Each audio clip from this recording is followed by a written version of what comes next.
Oh, my students came out big time. See, why not? So, yeah, they're all over the room. All over the room. I'm happy to see All right, good evening, everyone. We're starting close to time here. There's still some people coming in, but we'll get started. So it's good to see you all. I should probably introduce myself because I just met a major who didn't know who I was. So for those of you, I'm Clarence Lang. Have the pleasure of being dean of this great college, the College of the Liberal Arts. And it's also my pleasure to welcome you all to tonight's event, in part celebrating Women's History Month. The event entitled An Evening of Reflection and Insight, featuring our guest, Bianca Flowers from Reuters. I want to acknowledge and thank the School of Labor and Employment Relations for sponsoring this event, and to Arthur Matthews, a senior faculty member in the school, for organizing tonight's event and inviting me to drop in. I'll just say very briefly, I think that it is important to continue doing the work as scholars, as students, as researchers, as mentors, as educators in higher education, of advancing conversations about race, gender, class, sexuality, other social identities. This is important. Certainly, we're at a moment where that discourse is under attack. And I use that word very specifically. This is important from the standpoint of academic freedom and speech. This is important doing this particular work, important from the standpoint of understanding the various forms of social difference and social inequality that exist in our society and how to address them, not just simply to diagnose, but also to prescribe.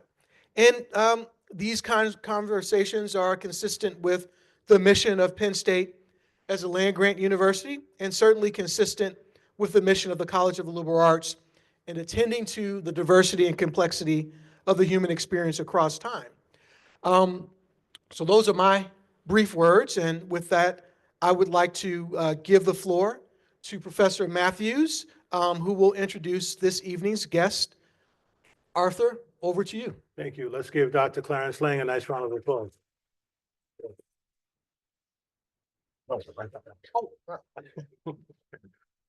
So it's serendipitous that Dr. Lang gave the opening remarks and Bianca Flowers is here.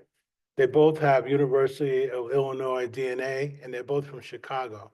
We couldn't have scripted that any better.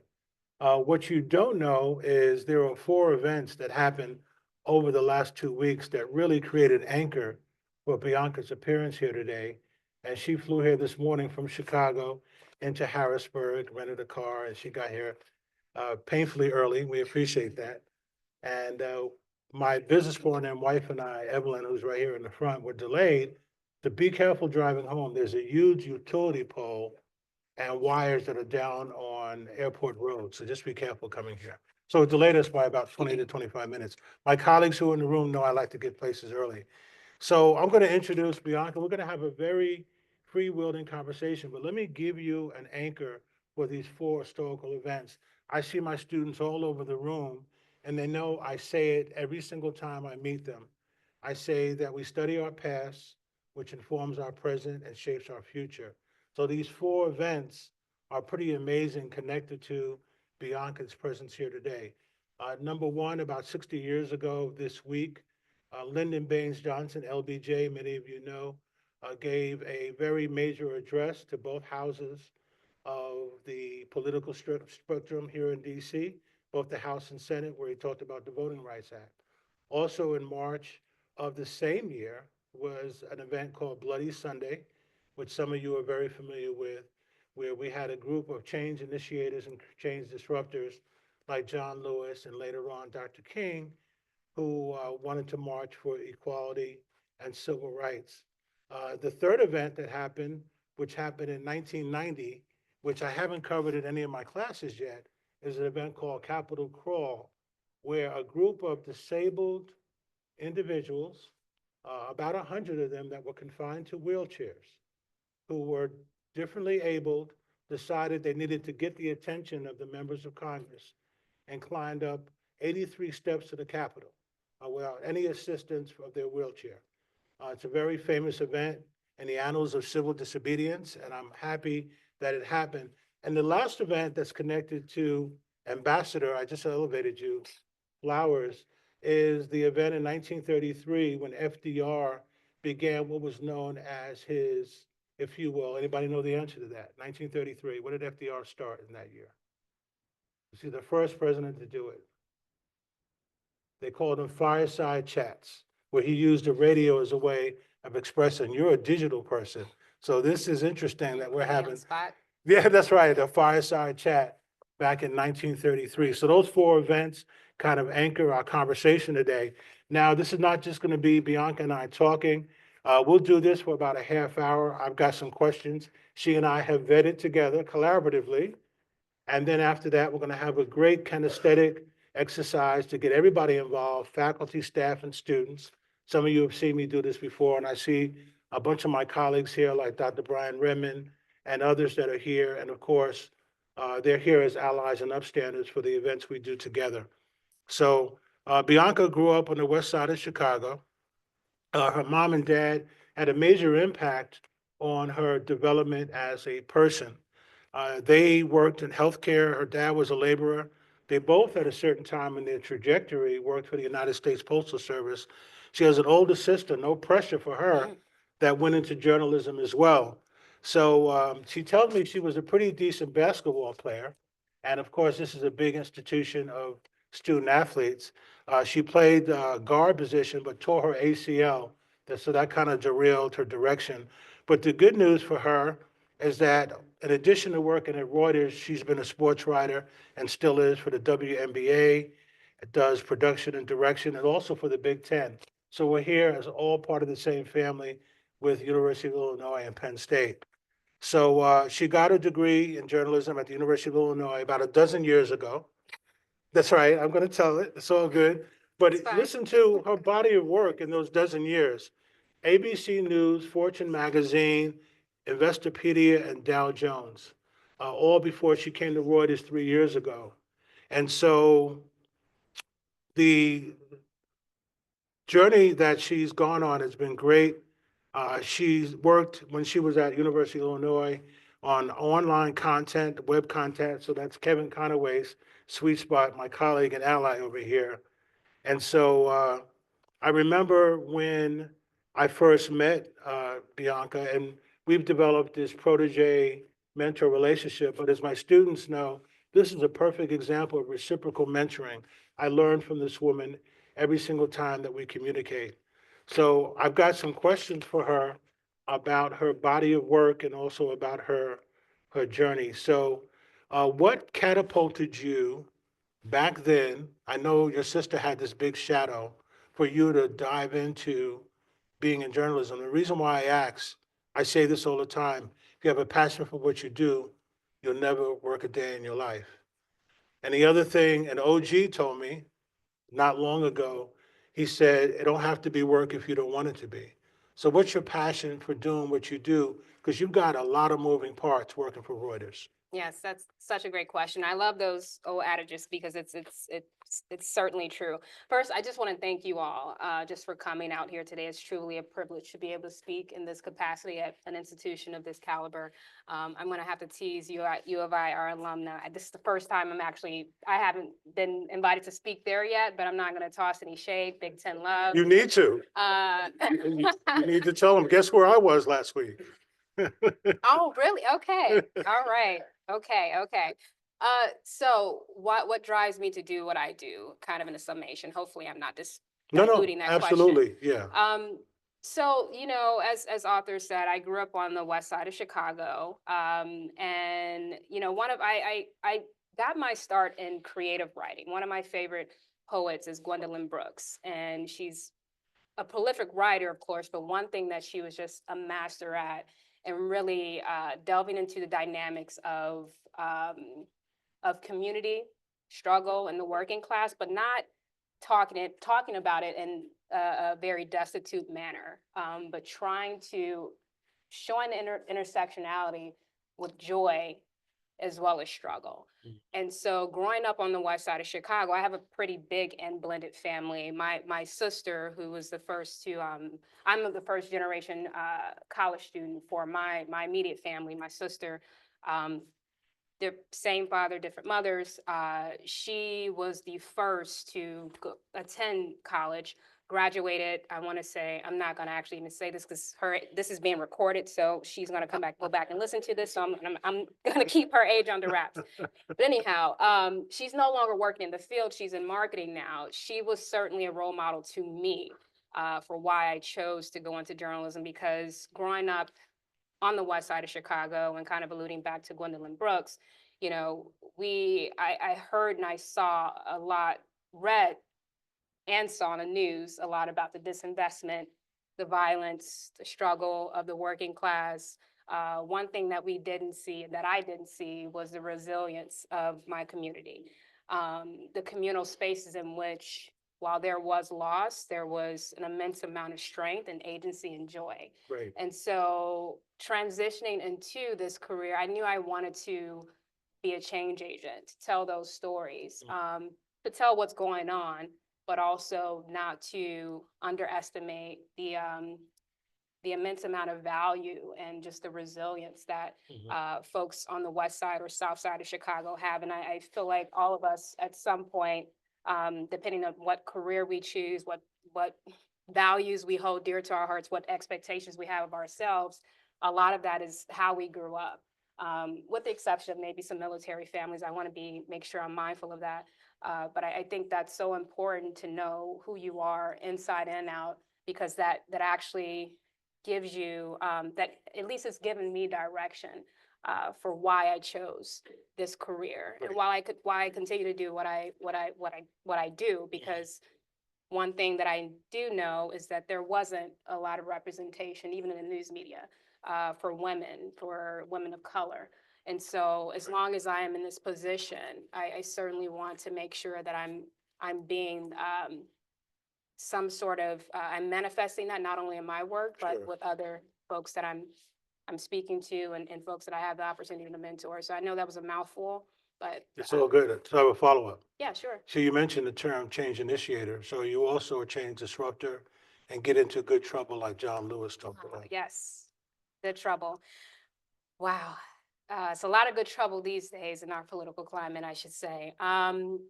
You know, one thing that I think is so pivotal in understanding and having a voice is that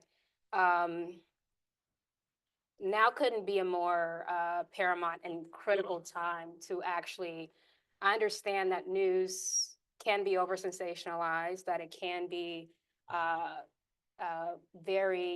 it can make you very despondent.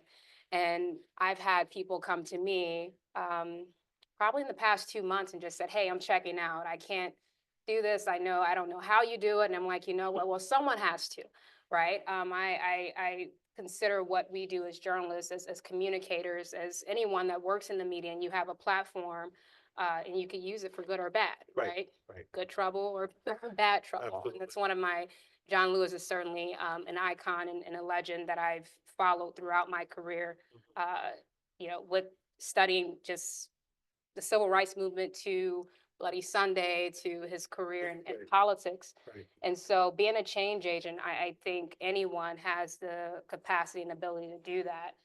In your perspective industries, I think it just takes authenticity to Right. see how to actually, authenticity, and also knowing who you are, and having opinions, right? I feel like we all should have something to say, but make sure you're doing it in a way that is healing and not hurting. Right. And so I think that's so important now, because the way in which information is disseminated and conspiracy theories are espoused, it's sometimes hard to it's hard to navigate what's truth and what's not. Right. And I can imagine that there are a lot of young people. How many Gen Zers are in here?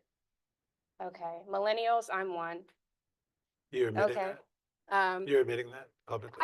What, you know, but Gen Zers, I mean, you guys are, I like to say, give credit to millennials in terms of innovation and tech. Right. But Gen Zers, you guys are on a whole nother wavelength. That's right. When it comes to communication, and how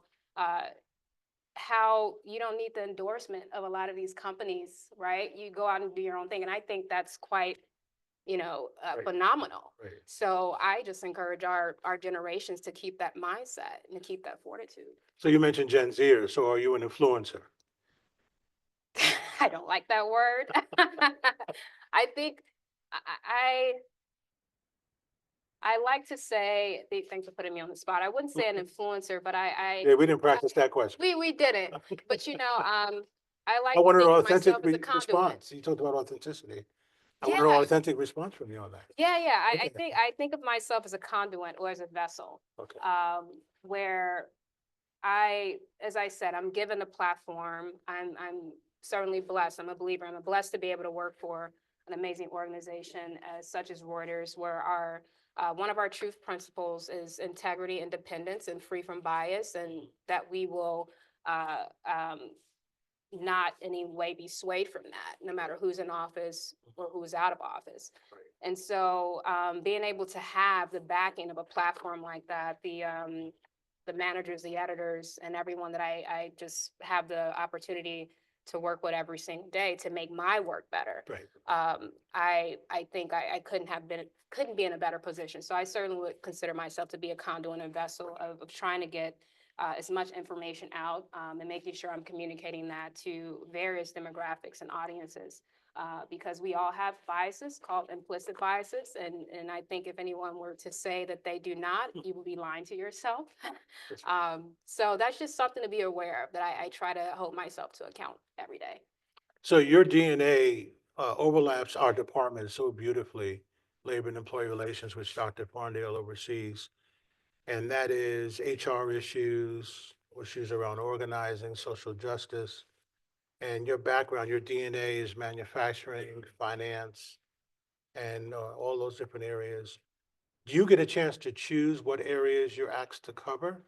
And you also famously covered, which my colleague, Dr. Mary Bellman, will be happy about, and Dr. Kate Reagan, the United Auto Workers issue with the Big Three Yeah. a few years ago. And so what was that experience like? And where were you physically? Were you still working out of Chicago? Yeah, I was. I was actually kind of traversing across the Midwest at that time, the industrial Midwest, because there were a lot of big contracts that were contract negotiations rather. I covered Caterpillar, some major agricultural and manufacturing companies. So that was quite the year. I think I actually saw my first gray hair that year, and seriously, because there was this resurgence. There was this resurgence that was happening amongst the labor movement, and I know there are experts in the room that are much more well versed than me. But this was the first time I actually truly embedded myself in that industry. Um, and one thing that I was just very astounded by is just the dynamics of contract negotiations, bargaining, and so learning that language, and more importantly, um, I cannot, I would be remiss if I say this.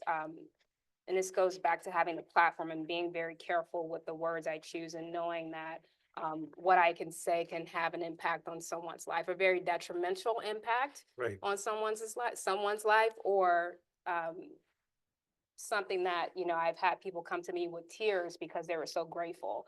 And so that's something that a feeling that keeps me going in this industry. And so back to the And that UAW validates you to be that vessel that you talk about. Exactly. Right. Yeah. Okay. So the UAW strike, I remember when news first broke that the UAW was going on strike, and I think it was probably 12 at midnight or some odd hour like that. So I certainly had a lot of late nights and early mornings at that time.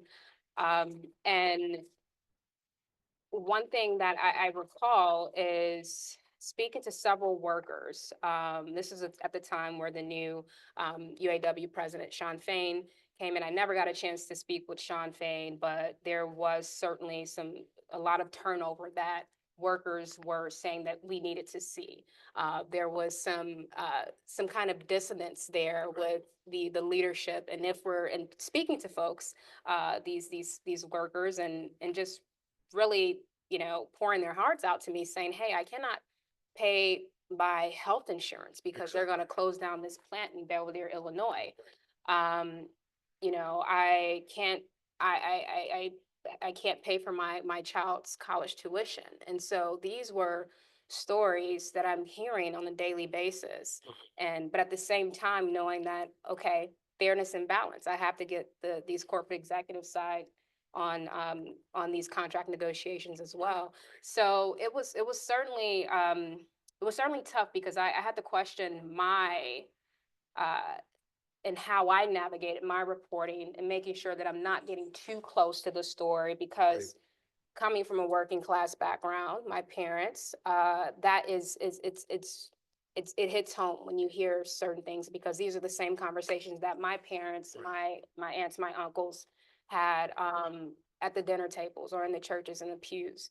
And so while covering these manufacturing workers, I knew that yes, I wanted to get their story across, but I also had need to do my due diligence in ensuring that I was fair and balanced, and earning the trust of both. And one thing I always say, if I have two people disagreeing, meaning if the workers are upset with what I wrote and also the corporate executives are upset, then I'm doing something right. So that's kind of the fine line that I typically draw. Exactly. So here's a follow-up. My students, raise your hands around the room. I want you to see. Yeah, everybody's here, looks like, with a few exceptions. So I've told my students since the first day of class that we have 1,440 minutes in every day. 24 hours to me doesn't have any sense of I didn't urgency. even know that. Well, I have a lot of time on my hands. Oh, yeah. Yeah, Is that a Coach 1,440. Okay. Anyone familiar with the movie Coach Carter? I am. Okay. I feel like that's a Coach Carter line, but never mind. I've been rolling with it for a long time, but Okay. Oh, my no, but that's question good. is, you mentioned all these long days for Yeah. you. How did you manage? Because we want to practice self-care. Of course, mental health, my students know they've had mental health days already, one already, Yes. because it's very sensitive and important to me. So how did you manage the grind, particularly during that, I'll call it an IPOH, it's an authorism for intense period of heat. Yeah. How did you manage that? Wow. You know, I'm a huge proponent of self-care. I kind of think that there's this colloquialism, or it is what I think is a colloquialism of work-life balance. I think that's something that has to be self-initiated. Uh, and self-care cannot be overstated, it cannot be understated. Right. In an industry, and all of us, and I think no matter what industry you're in, the pace in which things move, innovation is not slowing down, it's only speeding up with the advent of AI, machine learning. Right. And so you have all these things kind of, these confluence of things that is constantly begging for your attention and feeling as if you have to upskill. I'm jumping from one story to another. So the pace in which the news cycle runs, I think it was like 24/7. I'm like, I don't even know what that means now.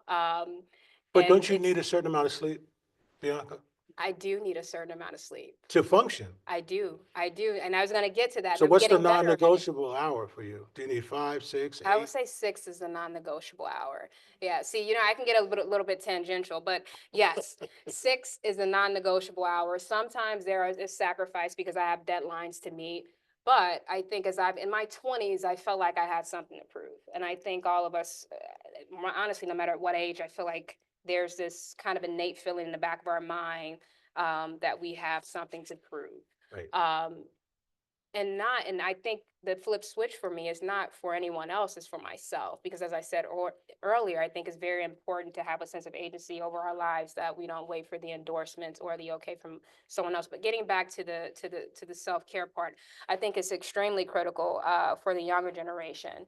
Not to call out Gen Zers, but I feel like there's this proliferation just of, again, whether it's social media, whether it's some folks telling you have to make 6 figures and, you know, own real estate and also be a great friend, you know, those things, I think something has to give. It's a trade-off. So for me, I have to go back to what's invaluable. That is my family, my friends. That's time that I can't get back. And while I love my career, I know that there's somewhere where it actually has to be a hard line Right. for me to just say, hey, stop. No one's gonna die. This is gonna get done, and leave it there. I think it's, you know, it's really important to simplify things in this life. I feel like, but as we go on, I feel like we just make it harder for ourselves when it really doesn't have to be. We And I do. know I'm saying it's easier said than done, but seriously. So here's the last question I have, and then we're gonna do a kinesthetic exercise. I'm gonna introduce a couple of our special guests. We have a conversation quite a bit about the ebb and flow of human resources and labor relations in our department. And some of us work more directly with the labor movement. Some of us work more on the management side. Some of us are tenured. Some of us are teaching faculty. And so we're always practicing civility and respect. I have a term I use called respectful contrary. So if I ever have a disagreement with a colleague, yeah, it's an authorism. And my How many of students, those do you have? ask my students, they'll tell you. Quite a bit. I'm sure you know. Yeah, yeah, exactly. And they're all copywritten. Oh, okay. Yeah, yeah, yeah. That's You know, great. remember recovering lawyer, so I have Okay, to got it, copyright. got it. So how do we, I mean, you had these conversations with colleagues at Reuters who might have different personal perspectives. And your company's based in Toronto, one of our favorite destinations. And so, and you're a very global company. So how do those, and I know you can't talk about proprietary things, but how do people stay in a collaborative, coexistent space without killing each other? And I mean that literally. This is, yeah, it's being recorded. You- The apparatus of Reuters. You know, one thing, it's like, as you said, it's a global company. It's been around for decades. And I cannot think of, and I'm sure there's inefficiencies and efficiencies everywhere, no matter what company you Right. work with. But I think one thing that I have just been very grateful to have is the fact that I can work with colleagues in Bangalore, London. I've had the opportunity to work with colleagues in India, London, Right. you know, all across the world, really. Does that increase your So- cultural competence and cultural humility when you engage with folks that are in those parts of the world? 'Cause- Oh, absolutely. Yeah. I think there's, you know, I'd be the first one to say, hey, explain this to me because I don't get it. And I think that's just uh, humility, really, and not only cultural competence, but just humility to ask and don't be afraid. Right. Because I mean, we don't know everything, and there's nothing wrong with that. But yes, I just actually in my role, I wouldn't say it's adjacent to what I do, but I am the co-chair, a global co-chair for Black Journalists and Allies Network, and That was your appointment a year ago, yeah, exactly. March of 2024. You know what? I saw it on your website. I think it was October, so almost less than a Okay, year. all right, Yeah. okay. But yeah, so I work in conjunction with my fantastic colleague Sharon. She's based in London. We're both co-chairs for this network, and we have networks within Reuters called Employee Resource Source Groups (ERG). So we have the Women's Network, then we have We talked about Next that. Gen. Good. You know, and I believe there may be a couple others, but most of them are fairly young. And being able to have those conversations with my colleagues from across the world, Right. there are things that I didn't know. And and just very interesting, before I was actually selected for this role, I was asked by our global newsroom and diversity editor. She asked me, you know, what are some ideas that I had where I could feel like where I could insert myself to whether they're, you know, program ideas or things I want to advocate for on behalf of my colleagues. And I realized all of my ideas were very US centric. And Right. she said, I'm going to need you to actually think outside the box. So she challenged me on that. And I'm so grateful that Good. she did. So she's expanding your leadership footprint. Absolutely, Good. she is. And she's based in London. And it's not to say she didn't like the ideas that I had because there was so much going on in the US at the time. And there were probably a couple that I had that were, I would say, more universal. But without kind of her actually checking me on that or just challenging myself to, hey, think a little bit differently about this because this is a global organization. Good. And so I think, you know, that it couldn't have helped me more. And I do think that's something that we should certainly keep in mind as as you guys transition into your careers, knowing that if you're working with a big company or if you're not working for a big company, it may be a startup. Right. But your customers are certainly going to be people from various backgrounds, underrepresented groups, and it's just important to have, not everyone, and I wouldn't say it's a bad thing not to be culturally competent, but don't use as an excuse or a scapegoat to Right. not want to learn about other people, That's right. and other cultures. And I just think you'd be doing yourself a disservice if you aren't trying to upskill in those areas. Absolutely. So we're going to pause for a little bit and let people engage. I'm going to ask Kevin Conaway, let's give him a nice round of applause. And from Liberal Arts, Kevin's been my ally. We were here Wednesday morning during spring break, students, while you were in Belize and Bermuda and Jamaica. We were here working, doing the sound and audio check and video check for the room. So Kevin's been priceless as we prepare for this. And he and I are connected to another colleague of ours, Dr. Lindsay Chandler, who left about a month ago, and she abandoned us and went to Tennessee. But she is my Yoda for Canvas. My students know it's my kryptonite. But I know there's other faculty in here who believe in that as well. So here are the rules of engagement. Some of you have not seen this before. My students have. There'll be a series of questions. There are a half dozen. All you have to do without using Miss or Mr. Google, and I'll be watching you, right, Vincent? By the way, that's Vincent McDonald from the C-suite at AccuWeather. Let's give him and his wife a nice round of applause for being here today. All right. Vincent and I were connected through Clarence Lang, so the connections are working outside and inside the community here at Penn State. 6 questions, you can't cheat. Faculty, staff, students are allowed to be involved. Bianca and I are exempt. We're the only ones in the room that are exempt. Okay, but everybody else is fair game. The key is, and my students, you need to hear this carefully. My students do this once a week, and we've been together for 8 weeks now. You cannot ask anybody in your class. You got to move around. My goal in doing this, Bianca, is for students to meet outside guests, to meet our wonderful advisors like Caitlin Perry, to meet other important stakeholders in the room. So even Dr. Farndale is fair game, but you can't run over to her and ask her all the questions. Okay, so all you need to do, move around the room. If you find someone that knows the answer, simply write down their first name. If you want to do it on your handheld device or you're old school like me with a piece of paper, that's fine. Just find someone in the room who can answer the question. You've got 8 minutes to do this because we have a very truncated schedule. All right, 8 minutes, let's go. Don't all get up at the same time.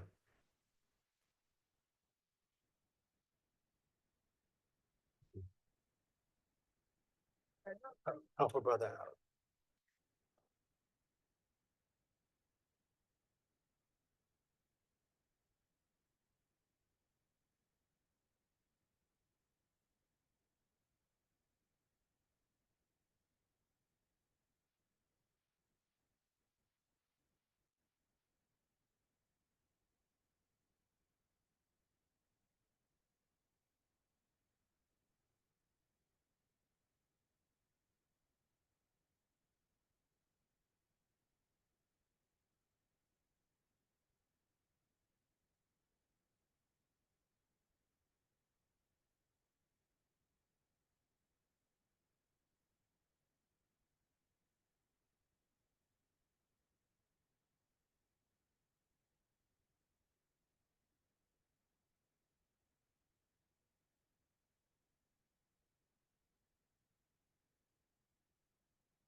You use the word authentic. You know, I cover authentic leadership in all my classes.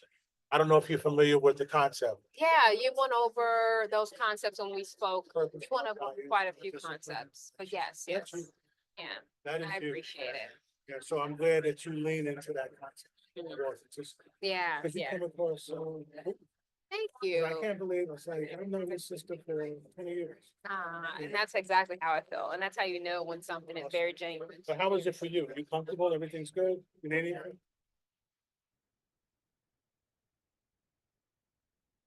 Look, I'm on. You want the questions back up? Yeah. You're on now. Both of us.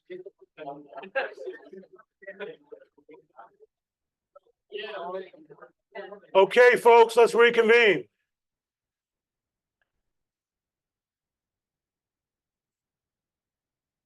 So listen up. Two of my students, Audrey and Zachary, have agreed, they were kind of voluntold, but they've agreed to help out with the microphone. What I'd like you to do is simply read the question with as much urgency that you can, and then tell us who in the room you found for the answer. So who wants to read number one? Audrey's over there, Zachary's over here. Who wants to read number one? Don't let me call on you, because as you know, I know all my students' name, right, Noel? Kylie, Stephen, Rohan. They're like, yeah, leave me alone, Professor Matthews. Okay, so who wants to read number one and tell us who you found? Rohan, go ahead. Let's wait for the microphone, because we're recording. It's coming right now. Realizes if and when Dr. King spoke at Penn State and what his topic was. Okay, who did you find? I just realized that's the one I didn't find anyone for. That's kind of awkward. But you did read it, so thank you. Let's give it up for Rohan. So in the interest of time, did anybody find anybody that know the answer to this question? Okay, give it to Alex. Oh yeah, or either one. Okay. I didn't find anyone, but I do believe I know the answer. Go ahead, Alex. Because I remember from our class, Dr. Martin Luther King did speak at Penn State. He spoke at Recital Hall, and I believe the topic was on integration. That is I believe correct. so. Let's give it up for Alexander. All right, wonderful. See how easy that is? All right, question number two. Who wants to read number two and tell us who you found? Who wants to read number two? All the way in the back. Hey, what are you doing here? What's happening? That's one of the ambassadors for SHRM hanging out with us today. Go ahead, read it for Yeah. us. So number two is knows the special sustainable collaboration between Helen Keller and Ann Sullivan. It's back to Alex. You knew this one too. Oh, no, Ann we gotta find somebody else. We can't let someone Alex do the else. heavy lifting. Oops. Anybody else know the answer to this? Drew, what about you? Kate? Take a guess. Go ahead, Kate.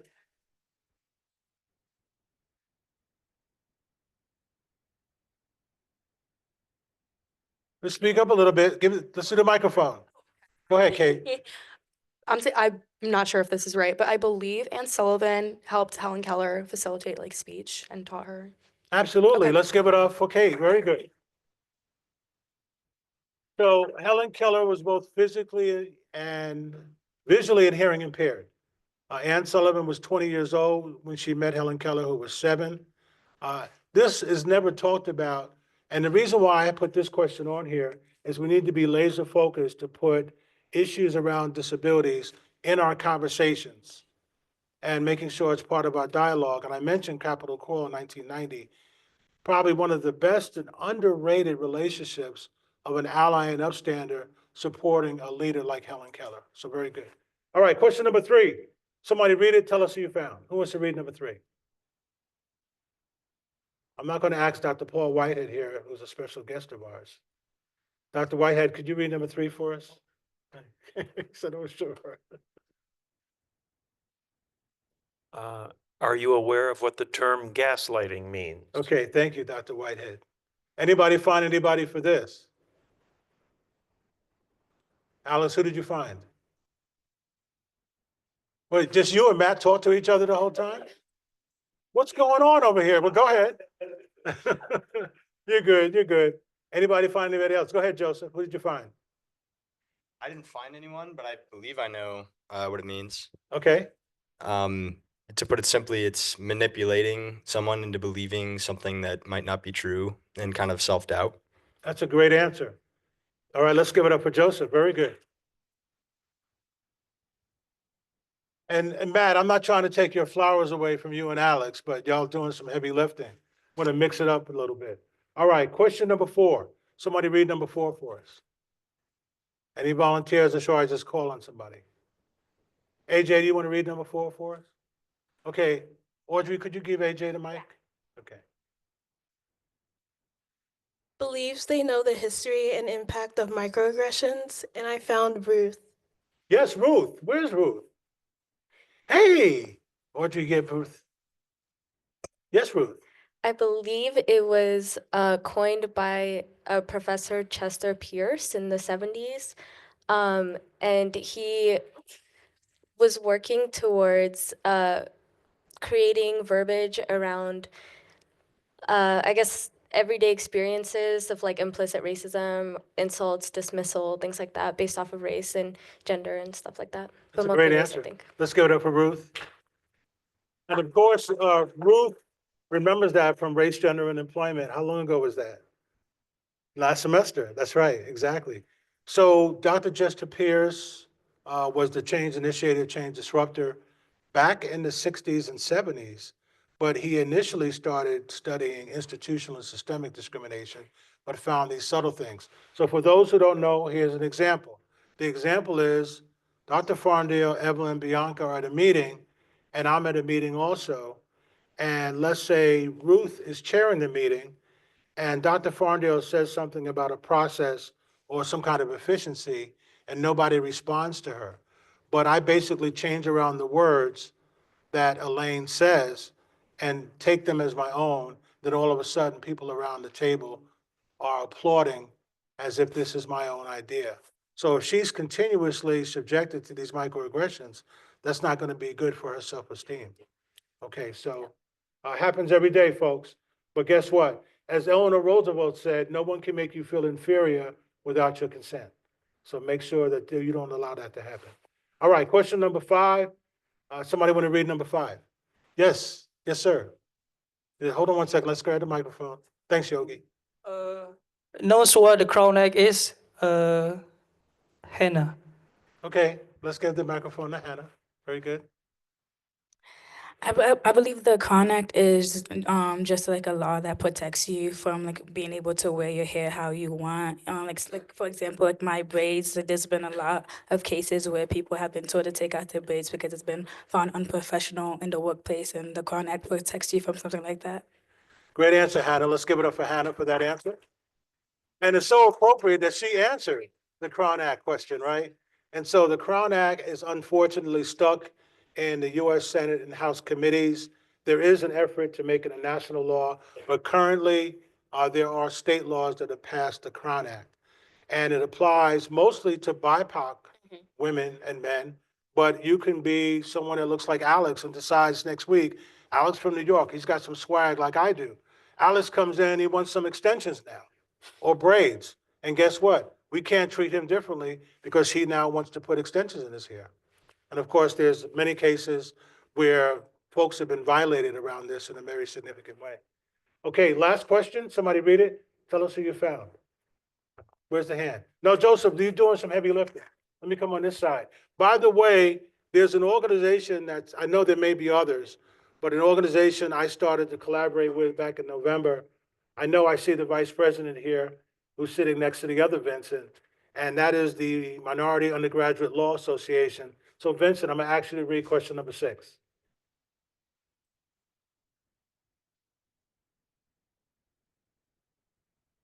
Vincent McDonald got nervous. He said, I hope he's not talking to me. Vincent is the vice president of MULA. Go ahead, Vincent. Understands what the term is meant by the, understands what is meant by the term sizeism. And Okay. right here next to me. Who did you find? Awesome. It's talking about discriminating against people based on how big they are. how, basically how fat you are. That is a great answer. Let's give it up for our esteemed guest who's here with us today. How fat you are, how tall you are, how physically challenged you might be. Dwarfs and midgets have been victims for years of sizeism. So give yourself a collective round of applause. But here's the question. How many of us met someone new during that exercise? That's fantastic. So what we're going to do now is open it up for Q&A. So Audrey and Zachary think their jobs are over, but actually their jobs are just starting. Because now Bianca's going to answer some questions for us. We do have a hard stop at 7, so we're going to do some Q&A. And if you don't ask questions, I will dominate the Q&A session. You know I will. Okay. And Bianca doesn't want that. So questions from the audience, faculty, staff, students. Yes, sir. Tell us your name. Jamie, Jamie Perry, I'm into college communications. Yes, you are. And you're the first man to my I try to be. my upstander and ally, Caitlin. That's right. So, Good to see you, Jimmy. thank you. I'm glad you're here. As a journalist, in this day and age, how are you able to separate yourself from sharing something factual that has importance and it being dismissed or put to the side immediately when you have conviction and believing what it's about? That's a great question. And I think that's an eternal struggle for a lot of journalists nowadays, depending on where you're practicing, where you're writing, where you're working, where you're on TV. Sadly, I over the course, honestly, since January 20th, there have been quite a few journalists that have resigned from their positions. And they've stated very explicitly why they've resigned without naming names. And I want to be careful when I say this, because I do want to answer your question directly. As I alluded to earlier, I'm very, very fortunate to work at an organization where you take a look at media, mainstream media. I was actually just looking at this chart the other day, and it had categories of left, right, or left, center, right, And are you guys familiar with those terms? Right. So for those who aren't, centrist would be a media organization. You're classified as neutral, right? And I mentioned earlier, one of Reuters' trust principles is to be fair, balanced, transparent, independent, and make sure our integrity is intact by maintaining that centrist viewpoint. But to your question, nowadays, if I ever, I'll just answer very explicitly. If I ever felt like I could not tell what's factual, I would resign. Good And for I you. would not be working anywhere Good where for I you. felt like I can't hold truth to power, where I know there's no gray area at all. It's either black or white. But at the same time, holding my own self to account to make sure that I'm getting both viewpoints in. Doesn't matter where I fall on the lines of abortion protections, whether I'm pro-life or pro-choice. I need to make sure that what I'm saying is that I'm writing for both sides, and both viewpoints should be reflected. But within whatever I'm writing, whatever podcast I'm speaking on, I'm making sure that I'm being factual in what I say, and having what we call sources, whomever that I'm speaking with, to tell their stories, to tell their viewpoints. And I let the viewer, you guys, decide what's the takeaway that you want to come. What is it that you want to take away based on whatever is being disseminated? So yes, just to speak very plainly, it is very tough nowadays. It's only going to get tougher for journalists, because we are, I would say, being censored in certain aspects.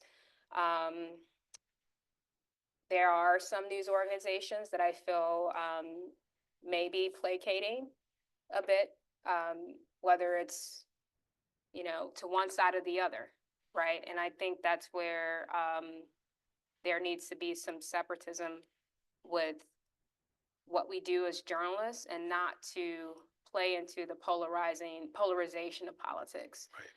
And so that's what I try to do every single day, being factual, making sure I'm holding myself to account to not become a part of the noise. And you obviously follow the facts Yes, and you appreciate good evidence because you need to substantiate and corroborate your sources, absolutely. right? Yes, Because your integrity, as you talked about this day. for sure. Integrity, I think, once you lose that, you don't have anything. Absolutely. Amen. So, Okay, this side of the room, I want to validate your presence. Don't let me call you out, because Sam, how are you?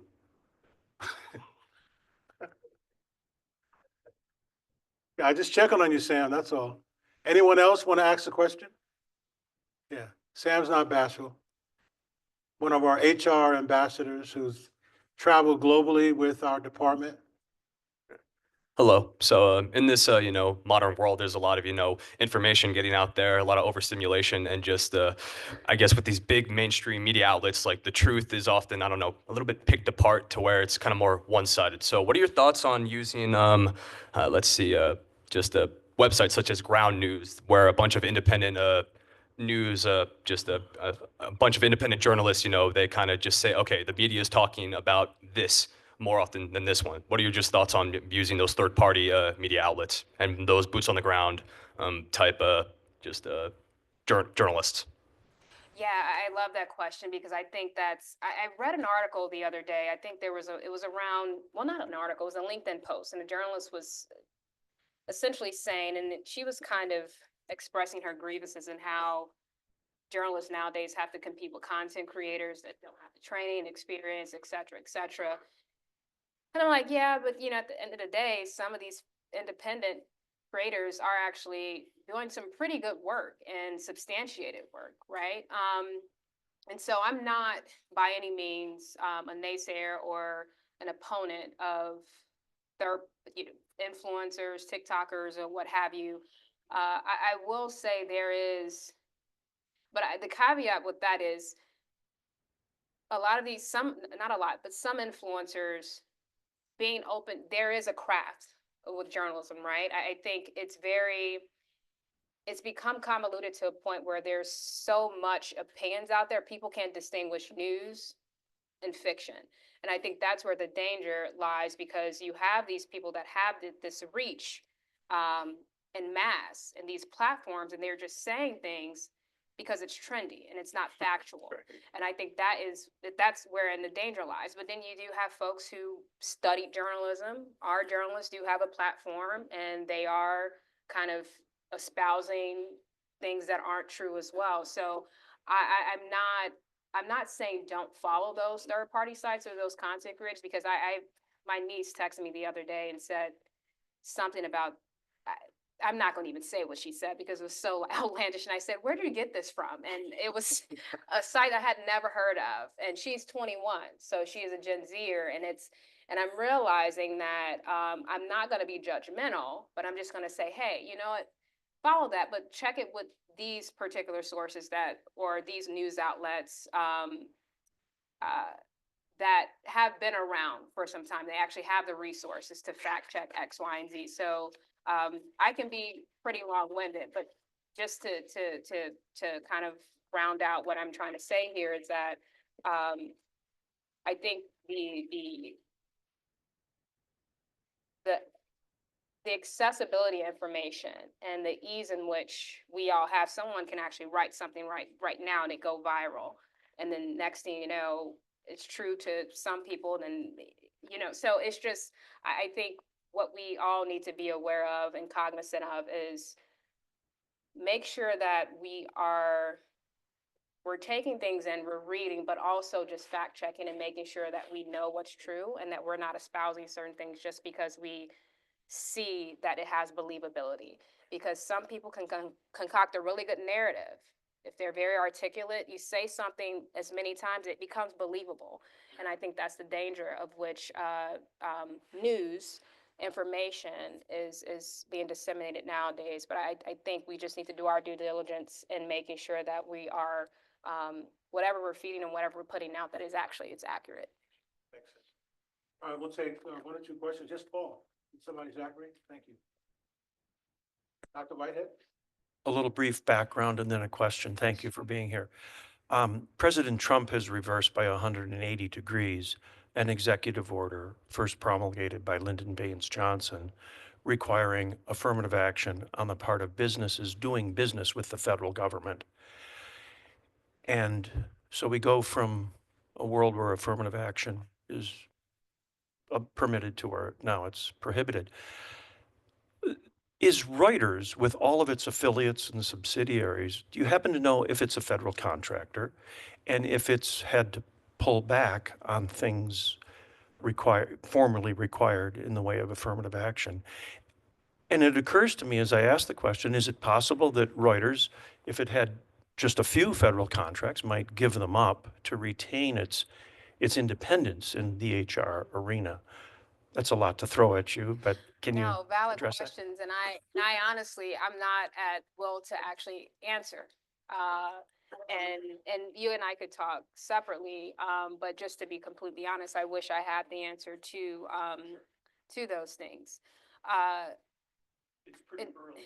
in the process. Yeah, absolutely. But you know, the executive orders that went out on J20th and those that followed, we saw how a lot of companies, or we're seeing how a lot of companies are reassessing or recalibrating their commitments to DEI, making the business case as to why they're pivoting to preserve margins, to to be able to hire contractors to workers just to stay afloat, right? Expenses, operations, those line items that are on the balance sheets, income statement. So the government contracts, I want to say between a $600 and $700 billion business, right? Procurement. When you look at those contracts, the majority of those contracts are going to the private sector. So that's the Googles, those are the Teslas, those are, a lot of these companies that I'm pretty sure we're probably wearing, or using. I see a lot of Apple computers in here, right? So more than likely, any company that you can think of has some sort of federal contract. Would it be far-fetched to say that Reuters has one? I don't know. I wouldn't be surprised, but just to answer something that I do know is that I've had conversations with our editor-in-chief, our president of Reuters. We have Reuters News, which is what I'm under, and you have Thomson Reuters, which is the umbrella company. And they are wholeheartedly committed and have reaffirmed their commitment to diversity and inclusion. And so to have leadership to speak so valiantly about that and to be so uncompromising on it is refreshing, because these are principles that we as journalists, we're living out every day. If we're covering the disability community, if we're covering the Muslim community, if we're covering anti-Semitism, if we're covering police brutality, right? I would find it very hard to believe that we can do so in a way without being committed to diversity and inclusion. So just some context, former general counsel for the steelworkers. So the contract game, right? I did a story with a very talented colleague of mine about contractors, and specifically the small pool of contractors that, MWBs, very, very small slice. And I had the opportunity to speak with the former SBA administrator, and the minimum of traction that MWBs have made in the contracting space is pretty, sad, unfortunately. I don't, sad isn't even the word. I want to use another word, but again, just being mindful. So yes, a lot more that needs to be done in that space. With what's happening now, the overturning of LBJ, of revoking that executive order that LBJ put in place, I don't know where we're going to be, because who knows when the next shoe is going to drop. So it's certainly something that anything, and these are words from people that I've spoken to, anything is at risk. So Let's do a time check. What time do we have? Kate, what time do you? 39, okay. Closing remarks, closing thoughts. I have one question for you. Yes, sure. What's next for Bianca Flowers? What's the end game? Oh, my gosh. You know, Maybe I can answer this question with my answer that I was about in terms of closing remarks. I think the end game, I don't know. I feel like, and by that, I'm not and saying that's I what don't, my students yeah. feel a sense of. Yeah, yeah. with them.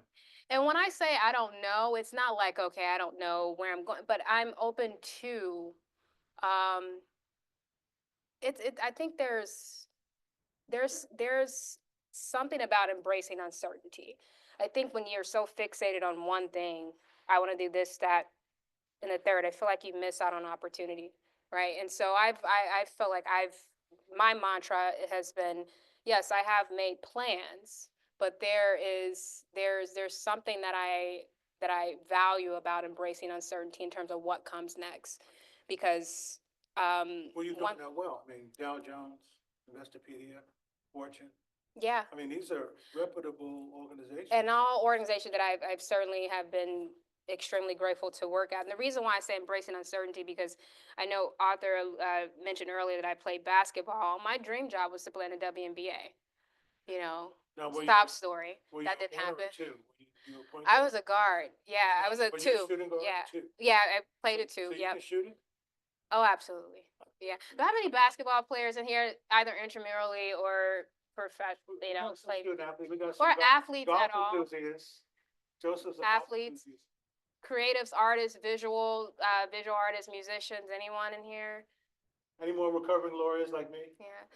Okay. The reason why I asked that, because I think, the root word for anything that we choose to go after, I think, is create. And I feel like we all have the ability to create something. And while my dream job was to play professional ball, I knew that wasn't going to happen yet after my injury.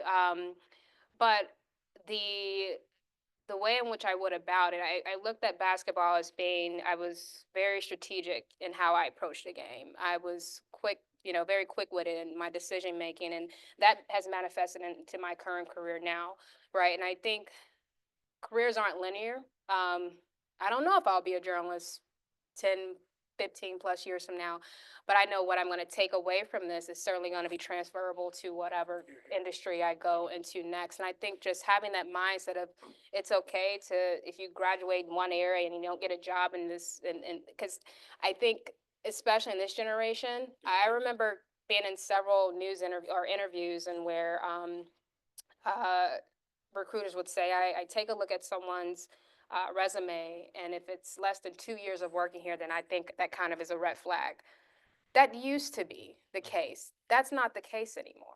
And so the freedom and the free will in which we have to be very nimble, I think we all should embrace that. And no matter what age we're at, and to be quite honest, because I think, again, going back to embracing uncertainty, if we're locked in on one thing, and it's okay, right? We all have a passion for wanting to do something in a certain area, but I feel like you can also do immeasurably more in other things that you may not have even anticipated. So